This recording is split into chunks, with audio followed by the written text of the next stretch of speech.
नमस्कार दोस्तों, आज के हमारे इस वीडियो में हम आपके लिए सावन महीने की भोलेनाथ की एक बहुत सुंदर कहानी लेकर आए हैं। एक समय की बात है, किसी गांव में एक बुढ़ी अम्मा अपने बेटे के साथ रहती थी। माँ बेटे बहुत मेहनत मजदूरी करके अपना गुजारा करते थे।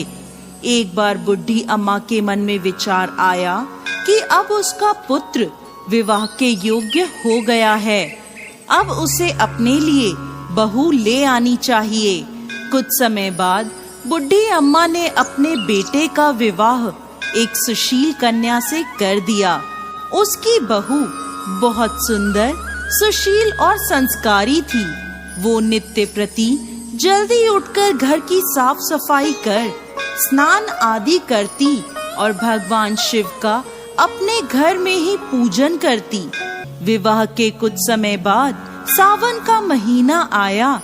बुढ़ी अम्मा की बहू भगवान भोलेनाथ की अनन्य भक्त थी। उसके मन में ये विचार आया कि वह सावन के महीने में मंदिर जाकर शिवलिंग पर जल अर्पित करे। अपने मन में आए विचार को उसने अपनी सास से कहा, माताजी, सावन का महीना शुरू हो गया है। मैं शिव मंदिर जाकर पूजा पाठ करना चाहती हूँ, शिवलिंग पर जल अर्पित करना चाहती हूँ। लेकिन बुढ़ी अम्मा ने उसे मना कर दिया और कहा, घर में ही पूजा कर लो, मंदिर जाने से समय बर्बाद होगा। इतने समय में घर का सारा काम हो जाएगा। ये बात सुन बहू उदास हो गई, लेकिन कुछ नहीं कर सकी। उदास होकर घर के कार्यों में लग गई। उस दिन उसने कुछ अन्न जल ग्रहण नहीं किया। अगले दिन बहू कुएं से जल लाने गई। रास्ते में उसने देखा गांव की दो लड़कियां पूजा की थाली सजाकर मंदिर की ओर जा रही हैं। उसने उन्हें रोका और पूछा, तुम सब कहाँ जा रही हो? तब वह बोली, सावन का महीना शुरू हो गया है, हम सब भगवान भोलेनाथ का पूजन करने मंदिर जा रहे हैं। ये सुन वह फिर उदास हो गई। लड़कियों ने पूछा, आप क्यों उदास हो गईं?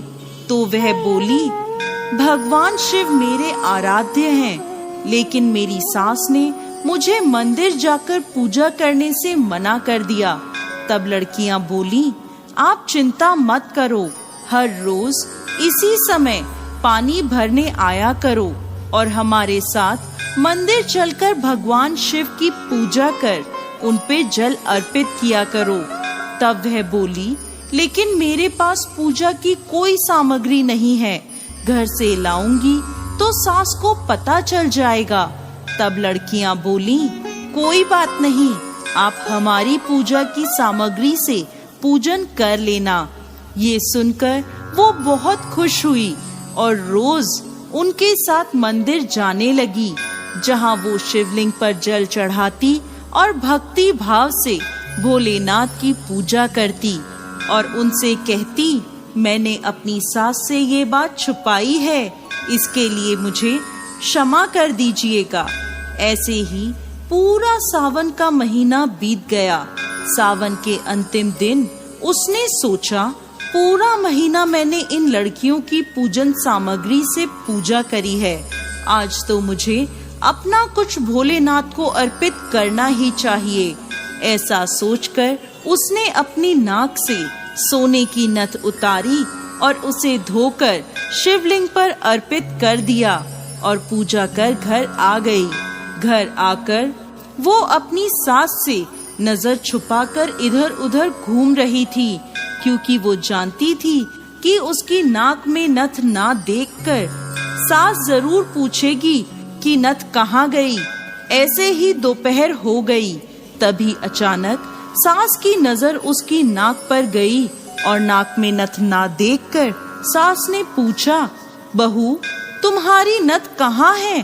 तो वह बोली, माँ जी, मुझे नहीं पता, शायद कहीं गिर गई होगी। सास बोली, अच्छा, तो ये बताओ कि तुम आज कहाँ कहाँ गई थी, वहीं जाकर ढूंढ लेंगे। बहू बोली, मैं सुबह पानी भरने गई थी, तब तक तो मेरी नाक में नथ थी। इसके बाद मैं उपले थापने गई थी। सास बोली, चलो वहीं चलकर देखते हैं। दोनों वहां पहुँचे जहां बहू ने उपले थापे थे। सास ने बहू से कहा, चलो अब ये उपले तोड़कर देखते हैं। दोनों सास और बहू उपले तोड़ने में लग गईं। जैसे ही दोनों ने उपले तोड़े, दोनों के उपलों में एक एक नथ निकली। सास बोली, नथ तो एक ही थी, ये दो कैसे हो गई? इसके बाद सास ने एक एक कर सारे उपले तोड़ने शुरू कर दिए। अब सास उपले तोड़ती जाए और उन सब में से नथ निकलती जाए। सास ने बहू की ओर देखा और पूछा, ये क्या मांजरा है? तब बहू ने सास से क्षमा मांगते हुए सारी बात उसे बता दी और कहा, ये भगवान भोलेनाथ का आशीर्वाद है। आज मैंने सावन की समाप्ति पर उन्हें अपनी नथ अर्पित की थी और उन्होंने मुझे इतनी सारी नथ वापस कर दी। सास बहू की बात सुनकर बहुत खुश हुई और कहा, सावन माह में स्नान, जप, तप और दान का इतना महत्व है तो अगले साल हम दोनों मिलकर शिवलिंग पर जल चढ़ाएंगे और पूजा पाठ करेंगे। अगला सावन का माह आने पर दोनों सास बहू ने नियम से सावन का स्नान किया, पूजा पाठ, जप तप किया। भगवान भोलेनाथ की कृपा से बुढ़ी अम्मा का घर अन्न धन के भंडार से भर गया। बहू को एक सुंदर पुत्र रत्न की प्राप्ति हुई। हे भोलेनाथ, जैसी कृपा बुढ़ी अम्मा और उसकी बहू पर करी, वैसे ही इस कहानी को कहते, सुनते और हुंकार भरते सब पर करना। जय भोलेनाथ।